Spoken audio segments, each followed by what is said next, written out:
Bonjour! Alors, bonne nouvelle, je suis enceinte de bientôt 3 mois. Alors, ce serait mieux d'attendre pour l'annoncer, mais je pense qu'il y a déjà pas mal de choses à raconter, donc ce serait dommage de se priver des ressentis et de l'expérience à chaud. Donc, déjà, pour commencer, je dirais que le climat n'est pas forcément favorable aux grossesses végétaliennes, il faut admettre. On va facilement nous condamner de mettre en danger notre bébé. Par exemple, la star américaine Millie Chanel, on a fait les frais où il y avait plein de gros titres dans les journaux, enfin des magazines, enfin où on racontait pas mal de choses affreuses. Donc, et par exemple, la grand-mère de mon compagnon a nous a pris le soin de nous envoyer un article sur le fameux couple végétalien qui a été envoyé en prison après la mort de leur bébé. C'est plutôt sympa. Mais globalement, je trouve que j'ai de la chance parce que je trouve que ma famille, mes amis sont plutôt cool par rapport à ça. Globalement, ils me font confiance en fait par rapport à la nutrition et au sérieux avec lequel je le fais. Je tiens à dire qu'on peut pas forcément se fier aux médecins pour pas faire d'erreur. Alors c'est bien, ils sont censés nous conseiller, mais je trouve qu'ils n'ont pas été trop doués. Que ce soit ma gynécologue ou d'ailleurs mon médecin, j'ai quand même dit dès le début que quand j'étais devenue végétalienne, j'aurais demandé des conseils par rapport à une grossesse. Et je n'ai tout simplement eu aucun conseil. Du non, genre, il n'y a pas de problème. Voilà. Même pas la B12, hein. Même pas demandé si je me complémentais. Donc c'est pour vous dire à quel point ils sont pas du tout informés. Donc c'est pas. Alors on va vous pousser à prendre de la B9, ça c'est clair, hein. Ça ils l'ont appris, ils le répètent. Vous partez pas sans une ordonnance de B9 pour en prendre régulièrement.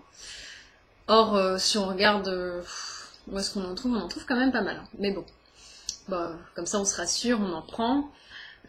Sinon, globalement, moi je veux dire, on va commencer par les vitamines, donc je vais commencer un peu par ça. À quoi faut faire attention quand on a une grossesse végane? Ça va être la B12, si vous complémentez, en général c'est bon, hein.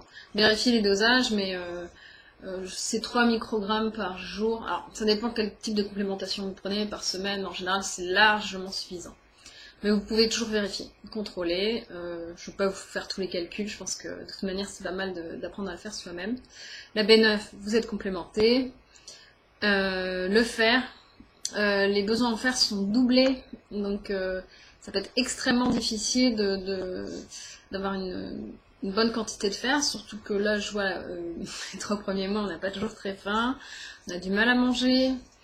Donc c'est vraiment challenge 30 mg par jour, donc par exemple, je sais qu'il y avait des journées où vraiment j'arrivais rien à avaler, je prenais un petit comprimé quoi. Je vais vous montrer, ça s'appelle Actiféril, je n'en vois pas du tout. Actiféril, alors il y a du fer chélaté, du cuivre chélaté, vitamine B6, B9. Je pense qu'il y a moyen aussi de demander à son médecin, j'en avais déjà donc je ne me suis pas prise la tête. Mais c'est vrai que quand il y a des journées, j'arrivais à rien avaler, je me prenais un petit comprimé de fer, je me disais, moi, ça, je vais pas en manquer. Donc je prenais pas tous les jours, hein, juste de temps en temps. Vérifier l'oméga 3, les oméga 3, faut quand même en prendre régulièrement, ça évite aussi tout ce qui est vergeture, donc c'est pas mal. Donc il y en a oméga 3, il y en a dans les noix, dans les graines de lin, dans les graines de chia, c'est assez riche. Qu'est-ce qu'il y a d'autre? L'huile de colza, enfin bref. Faites attention aux oméga 3. Il y a un point sur lequel on fait pas toujours attention, et je regrette un peu que mes médecins m'aient pas prévenu, parce que globalement je crois que je m'en suis bien sortie, mais c'est pas grâce à quoi. Ni sur j'ai plein de bouquins hein, sur la diététique des femmes enceintes, et jamais ils ont abordé le problème de l'iode. Bref.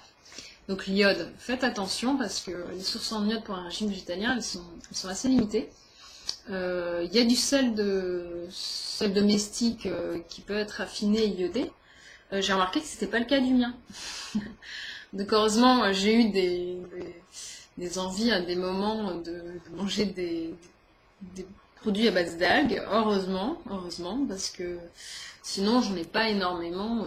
J'ai bien un peu dans le pain, dans le bouillon de légumes, des choses comme ça, mais c'est assez limité. Donc vraiment, je vous conseille de faire très attention à l'iode. Si vous n'avez pas trop l'habitude, c'est vrai que manger un peu d'algues de temps en temps, c'est très riche les algues. Donc vous n'avez pas besoin d'en manger tous les jours non plus pour avoir votre apport en iode. Mais je pense, après quelques jours, ou même si vous prenez une grosse quantité toutes les semaines, je pense que ça devrait suffire. Après, je suis pas diététicienne, hein, donc faites vos propres choix. C'est juste des conseils et des recommandations par rapport à ma propre expérience. C'est tout. Voilà, donc je dirais c'est les, les 4 points sur lesquels il faut faire attention. Alors, on va vous répéter, et les protéines et le calcium. Et franchement, c'est pas le plus dangereux, quoi. C'est vraiment pas le plus dangereux. En général, on en a suffisamment dans un régime végétalien. Alors bien sûr, il faut toujours manger diversifié, hein, mais ça demande moins de contrôle.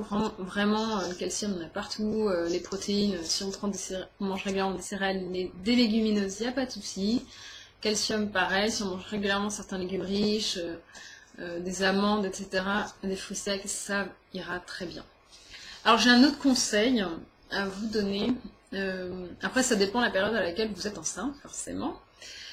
Après, c'est 9 mois sur 12. Donc, ce qui est d'y être confronté, c'est la vitamine A.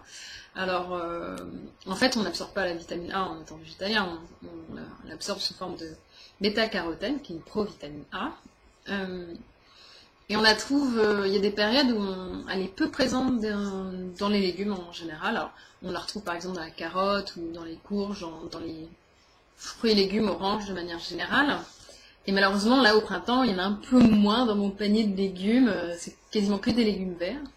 Et pour la petite anecdote, il faut savoir que spontanément, quand j'allais faire les courses, j'avais envie de prendre tout plein d'aliments rouges, jaunes. Enfin, ça me faisait très envie. Et heureusement, parce que sinon, je pense que j'en aurais manqué. Et globalement, je trouve que mon instinct fonctionne pas trop mal parce qu'il m'a toujours orienté vers mes besoins. Donc j'étais capable de me réveiller avec des envies très précises. Hein. Ça m'est arrivé de manger le matin une boîte de haricots blancs ou d'avoir envie de manger que des algues, des choses comme ça. Donc des fois vous avez des envies bizarres. Si c'est pas des sneakers ou des choses extrêmement compliquées, je pense qu'il faut s'écouter. Même quand c'est des choses un peu surprenantes. Moi j'avais super envie de pizza avec plein d'herbes, plein d'oignons, j'avais envie d'herbes, enfin je sais pas, des choses comme ça. Et je pense que voilà, ça m'est arrivé une fois, c'était pas non plus tout le temps. Je me suis écoutée parce qu'à un moment donné, au début, on a du mal à avaler quelque chose qui passe, donc vraiment respecter ses envies, je pense que c'est fondamental. Alors je vais vous donner un petit astuce parce qu'il y a vraiment une période pour moi qui a été difficile où je supportais rien. L'odeur de l'ail m'insupportait, pourtant j'adore ça. Alors il y a quelque chose qui m'a beaucoup aidé, ça s'appelle le Germacao. Alors c'est une boisson à base, qu'est-ce qu'il y a dedans? Il y a du cacao, forcément, fortement dégraissé. Il y a aussi du soja, de l'orge, de l'avoine, du seigle, du riz, du sarrasin, du blé, du caroube, extrait de vanille, algues marines, etc. Donc il y a pas mal de choses. Et dedans, donc c'est riche en vitamine B12, potassium, phosphore, magnésium, fer, cuivre et manganèse. Et alors quand on n'arrive rien à avaler, parce que ça arrive, hein. Bien sûr, j'aimerais manger totalement local, mais à un moment donné, là, pendant la grossesse, c'est extrêmement difficile de le respecter. Hein. Vous allez voir, vous avez des envies, il y a des choses qui passent pas, qui passent pas. Hein. Vous n'arrivez pas à les digérer. Et ça, je me faisais des fois une boisson de cuillère à soupe dans du lait de riz chaud, et ça passait bien. Et je veillais toujours au moins à prendre ça dans la journée, ce qui faisait que j'avais quand même un petit apport au moins minimum en fer et en certaines vitamines et sels minéraux importants. Donc ça, j'ai trouvé ça pas mal. Ce qui m'a beaucoup aidé, ce qui m'aide encore d'ailleurs, c'est certains produits qui sont très riches, parce que les besoins augmentent, mais moi mon appétit n'augmente pas forcément, donc il faut avoir des aliments beaucoup plus riches. C'est vrai qu'on n'a pas de chance, parce que finalement, on sait qu'en 50, 100 ans, les denrées alimentaires, que ce soit même les végétaux, ont beaucoup perdu en concentration en nutriments. Donc c'est pour ça qu'on est obligé de manger des tonnes pour subvenir à nos besoins, ça devient complètement ridicule, mais c'est comme ça, on n'a pas le choix. Et là, je vois, il y a donc c'est pas local, hein, mais le sucre de coco, je vous le conseille parce que c'est très très riche en fer, en plein de choses. Mettez 1 ou 2 cuillères à soupe dans un muesli et franchement, ça vous aide beaucoup à augmenter vos apports dans la journée. Pareil pour les graines de chia, c'est génial, c'est riche en plein de choses. Pareil, n'hésitez pas. Moi, je trouve que ça aide beaucoup. Qu'est-ce qu'il y a d'autre? Les germes de blé, levure de bière, c'est pas mal. Alors, moi, manque de peau, levure de bière, pendant un moment, je supporte pas l'odeur. J'arrivais pas à avaler quelque chose avec levure de bière, et puis là, ça passe. Donc voilà, il faut être patient. Et ça finit par passer. Donc là, je vous avoue, il y a des périodes où je stresse beaucoup. Là, je me dis, oh, j'espère que je fais pas d'erreur, sinon on va me pendre haut et court si jamais mon bébé il a un problème, même si c'est pas lié à mon régime alimentaire, on va tout de suite. Enfin, c'est vrai que c'est un peu stressant, hein. Puis après, je me rappelle qu'il y a quand même beaucoup de femmes dans des pays qui se nourrissent pas très bien, qui sont sous-alimentées et qui font de magnifiques bébés. Pareil chez nous, il y a des femmes qui mangent horriblement mal, et pourtant, elles font des beaux bébés. Donc, bah bon. Des fois, ils ont des petits problèmes de santé, mais ça se passe globalement bien. Donc, je me dis, il n'y a pas de raison, si moi je fais attention, que ça se passe mal. C'est vrai qu'il faut relativiser. Alors, c'est moi que j'ai un compagnon très patient qui, des fois, me dit, mais non, t'inquiète. Des amis qui me rassurent. Ah, c'est fou, hein. Heureusement qu'ils sont là. Sinon, un petit conseil. Il y a des moments où vous allez avoir les seins qui démangent. C'est super désagréable. Dans ces moments-là, je vous déconseille le port de soutien-gorge. C'est tout simplement affreux. Ça empire. Alors, laissez vos seins en liberté. Ça limite la casse. Voilà. Je crois que j'ai à peu près fait le tour.